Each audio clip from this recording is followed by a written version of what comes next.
Disyembre 23, 2022. Pagbasa gikan sa Santos nga Ebanghelyo sumala ni San Lucas.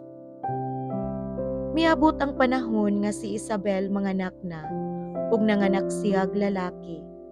Nakadungog ang iyang mga silingan ug mga paryente nga maayo gayud ang Ginoo kaniya, ug nangalipay silang tanan uban kaniya. Sa usa na ka semana ang bata, mianha sila aron paghimo sa seremonyas sa pagtuli. Ila na untang hinganlan siyag Zacarias, ang ngalan sa iyang amahan. Apan miingon ang iyang inahan, ayaw, Juan ang ingalan kaniya.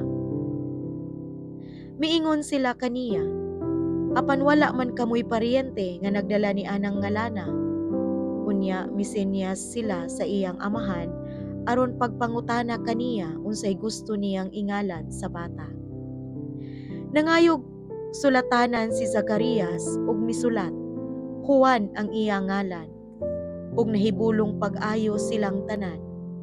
Diha-diha nakasulti si Zacarias ug gidayeg niya ang Dios. Nangahadlok ang mga silingan ug mikaylap sa tanang kabungturan sa Judea ang balita mahitungod niining mga butanga. Namalandong ang tanan nga nakabati niini ug nangutana, unsa kaha ang kaugmaon niining bataa?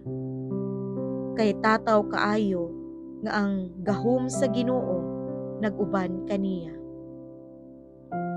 Ang Ebanghelyo sa Ginoo. Daygon ko ikaw, O Kristo.